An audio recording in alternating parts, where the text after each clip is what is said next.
नमस्कार दोस्तों, YouTube channel पर मैं आपका स्वागत करता हूं। मैं राजू कुमार। आज जिस में हिस्ट्री का पार्ट है बंग भंग आंदोलन, जिसके बारे में हम डिटेल में बात करेंगे।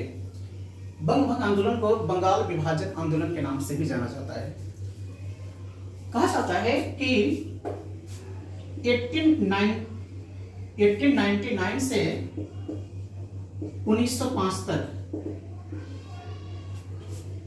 भारत का वायसराय लॉर्ड कर्जन होता है। लॉर्ड कर्जन उन्होंने क्या किया,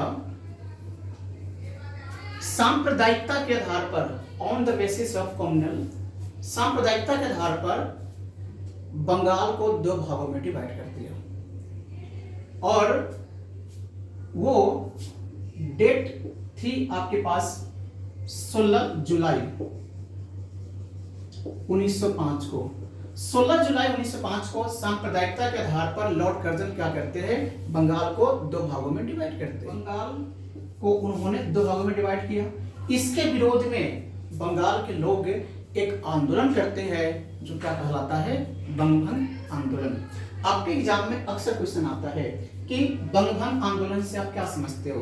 तो जब बंगाल को सांप्रदायिकता के आधार पर दो भागों में डिवाइड करते हैं तो इसके खिलाफ वहां के लोग एक आंदोलन करते हैं जो आपका बंग भंग आंदोलन कहलाता है। और ये आंदोलन की शुरुआत कब होता है, यानी कि ये निर्णय कब लिया जाता है, तो वो आपका होता है 16 जुलाई नहीं 19 जुलाई, सॉरी 19 जुलाई 1905 को।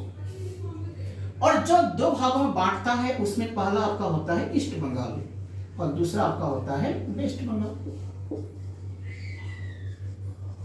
ईस्ट बंगाल में क्या होता है कि मुसलमानों की संख्या ज्यादा होती है, इसमें मुस्लिम बहुल एरिया होता है ईस्ट बंगाल। और जो वेस्ट बंगाल होता है इसमें आपका हिंदुओं की संख्या ज्यादा होती है। और ईस्ट बंगाल का जो हेड क्वार्टर होता है, जो मुख्यालय होता है, वो आपका होता है ढाका में। और वेस्ट बंगाल का जो हेड क्वार्टर होता है वो कहां पे होता है, आपके पास कोलकाता में,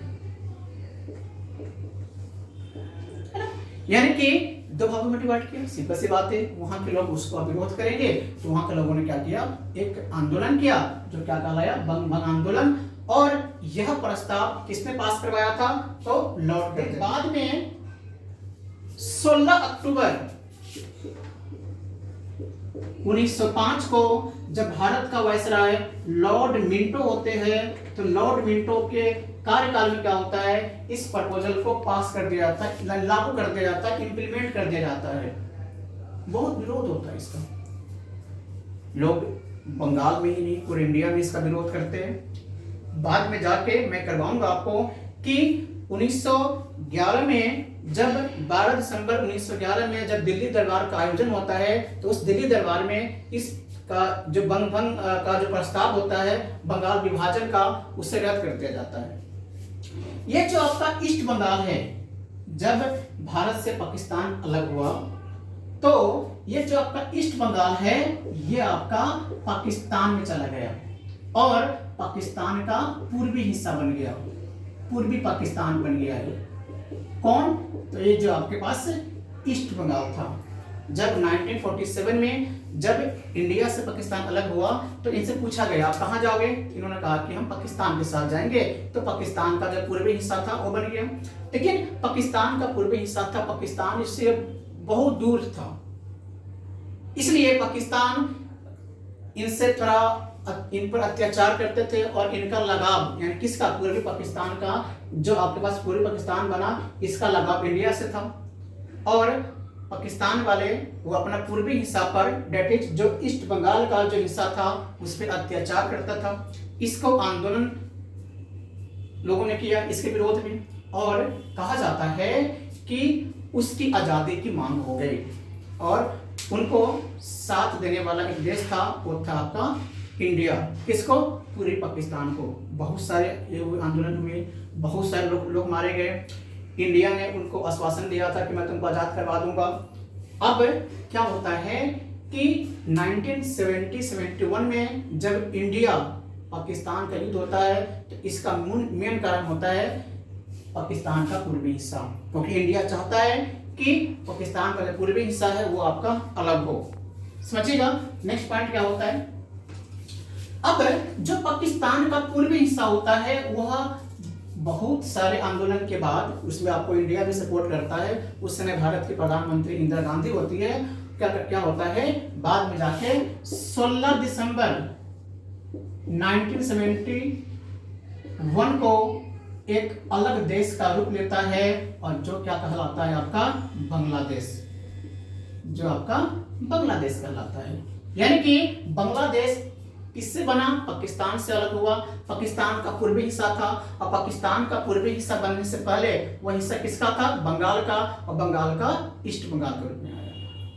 और ये जो बांग्लादेश है, बांग्लादेश जो ईस्ट बंगाल का जो हेडक्वार्टर था ढाका, अभी भी बांग्लादेश की राजधानी कहाँ पे है? ढाका में है। कहानी ही खत्म नहीं होता। इसको आजाद करवाने में, बांग्लादेश को आजाद करवाने में शेख मुजीबुर रहमान का बहुत बड़ा योगदान था। इसलिए शेख मुजीबुर रहमान को बांग्लादेश का पहला प्रधानमंत्री और राष्ट्रपति बनाया गया। उनकी एक आत्मकथा थी जिसका नाम था दोस्त और दुश्मन, यानी कि एनिमी एंड फ्रेंड, है ना। उनको पता था कि उनका दोस्त ही उनकी हत्या करेगा, और वही हुआ जब भारत पूरी आजादी का त्योहार मना रहा था। वो दिन था, वो डेट था 15 अगस्त 1975। इंडिया में आजादी का त्योहार मन रहा था। कुछ अज्ञात लोग शेख मुजीबुर रहमान की हत्या 15 अगस्त 1975 को कर देता है। यही कारण है कि जब हम लोग आजादी का त्योहार मनाते हैं, फ्रीडम डे मनाते हैं, इंडिपेंडेंस डे मनाते हैं, तो एकमात्र देश ऐसा होता है वो है आपका बांग्लादेश, जो शोक दिवस मनाता है। बिकॉज ऑफ उसी दिन 15 अगस्त को 1947 को तो नहीं, 1975 को सेम डेट को बांग्लादेश के फर्स्ट पीएम एंड प्रेसिडेंट की हत्या कर दी जाती है। तो क्वेश्चन आपके एग्जाम बहुत बड़ा हुआ है कि भारत की आजादी के दिन, जब भारत आजादी का दिन मना रहा होता है, तो उस समय कौन सा देश होता है जो शोक दिवस मनाता है? वो आपके पास क्या आंसर होगा? पाकिस्तान नहीं, बांग्लादेश। बहुत लोग पाकिस्तान को टिक करते हैं। समझ में आ गया। अब कहा जाता है कि इस प्रकार से बांग्लादेश को क्या हुआ, आपका आजाद हो गए। और बंगभंग आंदोलन का टॉपिक क्या था? बंगभंग आंदोलन बाद में चलता रहता। बाद में जाके जब 1911 में जब जॉर्ज पंचम इंडिया आते हैं, दिल्ली आते हैं, दिल्ली में एक दिल्ली दरबार का आयोजन किया जाता है। तो उस दिल्ली दरबार में दो बात का फैसला किया जाता है। पहला, बंगाल विभाजन को रद्द कर दिया जाए और भारत की राजधानी कलकत्ता से दिल्ली ट्रांसफर कर दिया जाए। तो ये जो आंदोलन होता है बंगभंग आंदोलन, ये आपका खत्म हो गया। तो मैं थोड़ा आपको एक रिकैप करता हूँ। बंगभंग आंदोलन, जब लॉर्ड कर्जन ने बंगाल को सांप्रदायिकता के आधार पर दो भागों में बांटने का फैसला किया, तो वहां के लोगों ने क्या किया, इसके विरोध में आंदोलन किया, जो क्या कहलाया बंगभंग आंदोलन। एक था east Bengal, west Bengal. East Bengal में मुसलमानों की संख्या ज्यादा थी, वेस्ट बंगाल में हिंदुओं की संख्या ज्यादा थी। ईस्ट का मुख्यालय ढाका, वेस्ट का कोलकाता, जो अभी भी वेस्ट बंगाल अभी भी है भारत का एक राज्य है। ठीक है। बाद में जाके ये जो ईस्ट बंगाल होता है वो चला जाता है पाकिस्तान में, पाकिस्तान का पूर्वी हिस्सा बन जाता है। और ये पाकिस्तान का पूर्वी हिस्सा 16 दिसंबर 1971 को एक अलग देश का रूप लेता है, जो क्या कहलाता है बांग्लादेश। और बांग्लादेश के पहले राष्ट्रपति और प्रधानमंत्री शेख मुजीबुर रहमान बनते हैं, जो अभी प्रेजेंट में जो वहां का पीएम है शेख हसीना, उनके फादर थे शेख मुजीबुर रहमान, है ना। और 15 अगस्त 1975 को उनकी हत्या कर दिया जाता है। इसलिए बांग्लादेश वाले 15 अगस्त को शोक दिवस के रूप में मनाते हैं, जब हम लोग आजादी का त्योहार मनाते हैं, है ना। तो ये था आपका बंगभंग आंदोलन। इसी प्रकार के और वीडियो को देखने के लिए आप मेरे चैनल को लाइक कीजिएगा, सब्सक्राइब कीजिएगा, शेयर कीजिएगा। Thank you.